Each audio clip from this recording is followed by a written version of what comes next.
taking a peek at the steering wheel as well as the cluster screen inside of the Honda Accord. This is the touring model of the car, but you will see a lot of similar features and layouts inside of a number of other Honda vehicles. So first thing I'm going to point out is that the steering wheel inside the vehicle is going to be manual telescoping. So by your left knee there, you've got a switch to go in, out, up and down. Once you've got that perfect position, you're going to click it in order to lock it back into place. You've got a little steering wheel icon along the very bottom here, and that's going to be to toggle the heated steering wheel on or off. And it's heated all the way around, and it feels so good in the wintertime. So other things to point out, you've got a series of options here for your lights. So you could turn your lights off completely if you'd like to, but I normally just recommend just keep yourself in the auto mode. And there's different modes available here, just depending on what you need. But the auto mode, what it's going to do, there's an auto high beam mode available inside of the infotainment system. And what that means is that if the vehicle recognizes your high beams are needed, it's automatically going to turn them on. If somebody's oncoming, it's going to turn them off before turning them right back on again. If you wanted to permanently lock out your high beams though, you can't do that in the auto mode. So what you need to do, go into your headlamp mode instead. You could then push away in order to turn on your high beams, pull towards you in order to turn them off. But regardless of the light mode, you'll be able to flash your high beams out regardless. Then your turn stalk is there as well. Along the right-hand side, that's going to be for your wipers. So you've got a few different modes. You can push up in order to go once, and then adjust down for different options. If you're in the second mode, so I guess technically the first mode down, that's an auto mode. And you could also then adjust this out for how fast or slow the rain is hitting the windshield. So you've got different options available there. And then you've got so many different buttons. So the ones on the right-hand side are going to be for cruise control. So you could turn it on by pushing there.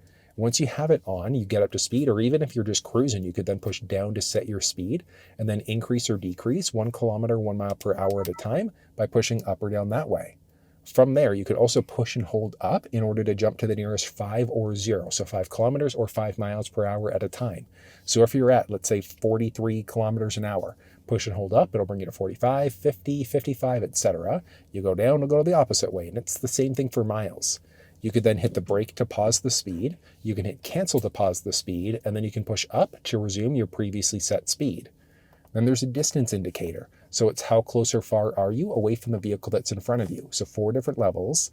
I find, honestly, on residential streets, level 1 is okay. On highways and interstates, I'm actually usually on level 1 as well. But you could fluctuate 1, 2, 3, just depending on your own personal preference. But I want you to think of that almost like a 1 Mississippi, 2 Mississippi type of a rule instead for how close or far you are from the vehicle that's in front of you. And then if you push and hold the gap adjustment button for 1 to 2 seconds, that's also going to put you into a traditional cruise control instead. There's also a lane centering system or a lane follow assist. It's really cool. So what happens is that as long as the vehicle recognizes the lane markings, you'll notice that the markings go green along the side when you've got that enabled. And then it's not self-driving, but it keeps you perfectly balanced in your lane as you go. If you lose focus for a second, it can keep you perfectly balanced in your lane with your hands off of the steering wheel too. After about 10 or 12 seconds, you do get a message inside of the cluster telling you to put your hands back on the steering wheel again, but it's a pretty useful system. But if you want to actually see how adaptive cruise control works in person, check down in the description of this video for a live demonstration. From there, you've got a series of other buttons here. I guess technically you've got the switch in order to move between here, but I'll show you that one as we zoom in. But you can change between songs or radio stations this way. If you have presets set up inside of the screen, you could also push in order to jump between all of your different presets. You could also do a push and hold in order for it to act almost as like a seek button instead. So you've got that flexibility through the screen. You can also scan, but you could use the voice command prompt to be able to change songs, radio stations. You can navigate using your voice as well. You can adjust your volume this way. You can also push the button just on the top of the screen here to adjust your volume or mute out, turning your audio off that way instead. Then there are so many things about the cluster screen that you need to know here as well. So this is the hybrid, which is why it looks different than the traditional internal combustion engine. Along the outside, that's going to be your high voltage battery. So how much juice do you have left inside of the battery as of right now? You can tell I'm running a little bit low, so I need to start driving. Down the center stack, there's a button that you can push in order to jump between different modes. So it's auto versus EV mode. EV means that it's going to force the battery to run essentially in electric mode. But auto means that the vehicle is going to determine whether or not you're in the hybrid or the gas mode, the electric mode. It's going to jump you like really seamlessly between the options.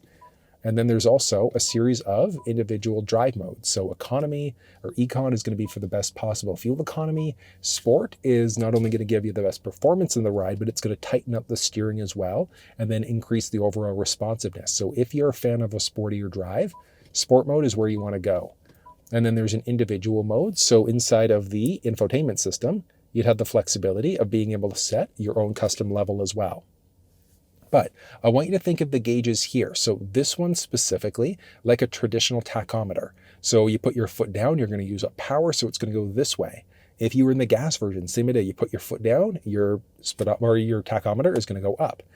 When you brake, if you're doing heavy braking, you'll notice this gauge dropped down quite a little bit. So what it's trying to do is capture additional power for regenerative braking. Because inside of the hybrid, it's not a plug-in.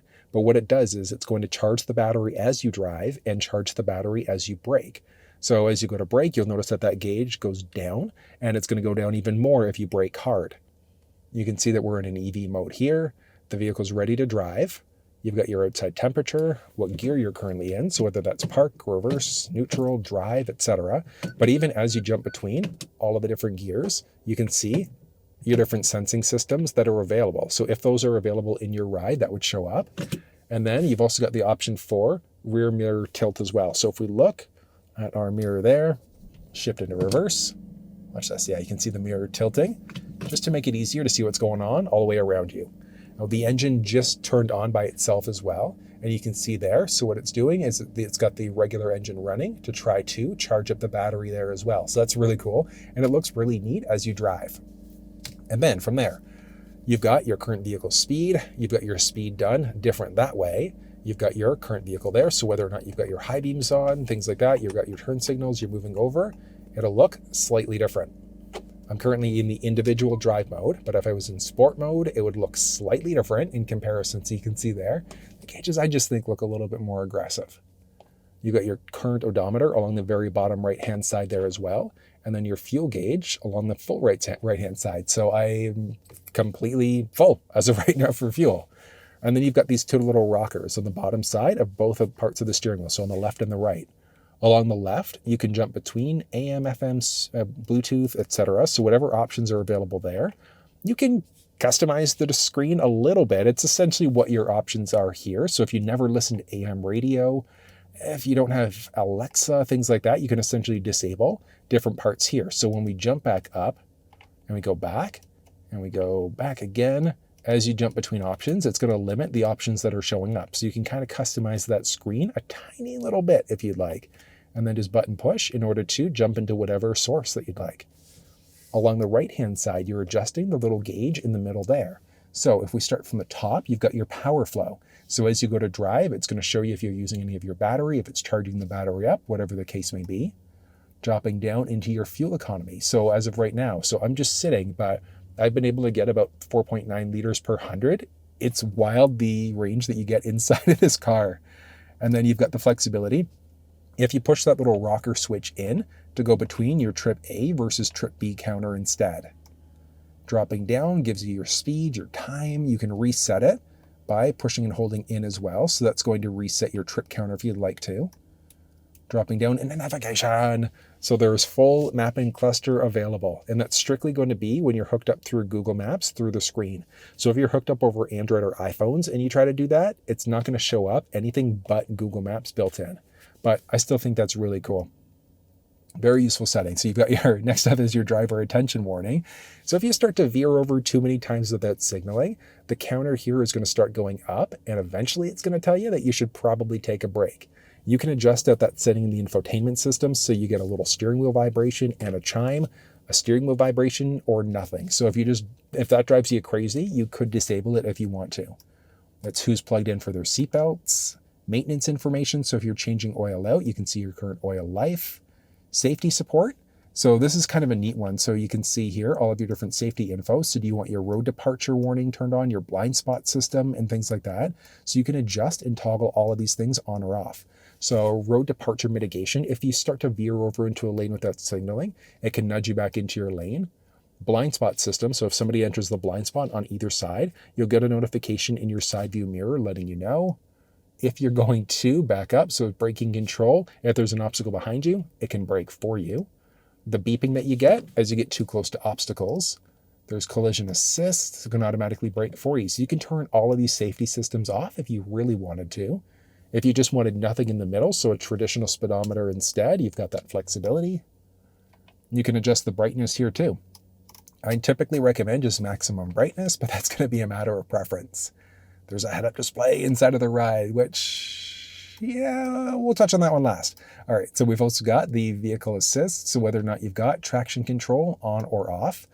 The only time you'd want to have your traction control system off, ideally, is in wintertime. So if you notice that you're not getting good wheel traction, you just turn traction control off in order to help with wheel slippage. And from there, there's gauge display. So speed, distance, do you want to be in either miles or kilometers? So you can see there, it's going to adjust it out. And then if you're in miles, if we jump back and back again, you can see I'm now in miles there. So if you're going cross-border, you've got the flexibility to change between either miles or kilometers. You can hide and show different things. So do you want to show your power flow, navigation? So it's essentially the ones that are grayed out, you can't turn off, but you can turn all of these other ones off. So as you're using the scroll wheel, what's showing up? I just honestly, having all of those options there, in my opinion, is good, but that's a matter of preference. And then you can also change out the overall design. So do you like the round look? Do you want this barred look instead? You can do a minimalistic look. Let's see, a bar minimal, and then a full minimal. So like a true minimalist, then you'll only have your speed in the very middle there. So that's going to be a matter of preference. I personally am a bigger fan of the round, but that's just me. So you can really customize the screen in order to tweak it out and make it more of you. Like, it's kind of neat. And back. Then the last one is going to be the head-up display. So head-up display, you can adjust a few things, like you can adjust what content showing up inside of the head-up display. You could also turn the whole head-up display off. You can adjust the brightness, the height, and the rotation.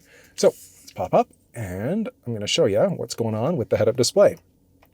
So if we actually go and toggle the head-up display on, you can see different information there. So you've got your speedometer, if you want navigation going, so if you had a turn-by-turn route going, so if you had factory nav running, turn-by-turn directions that show there. There's driver assistance settings, so if you've got the cruise control system enabled, things like that, or nothing showing up. So it's a matter of preference, what's actually showing there, but you can get quite a little bit of info inside of the screen. You can adjust the brightness of the screen. I always recommend keeping it on maximum brightness. You can adjust the height, so depending on where you're sitting, you can move it up or down, and then you can also adjust the rotation. One thing to point out, though, is that with polarized sunglasses, it's not impossible to see the head-up display. It's just really tricky to see the head-up display. It's still visible, just a little bit more challenging to see than I'd like. But I know that that is a lot of information. That's everything you need to know, though, about the steering wheel and the cluster inside of the Accord. If you want to walk through on the infotainment or the adaptive cruise system, or even the paddle shifters, you'll find that in the description of this video.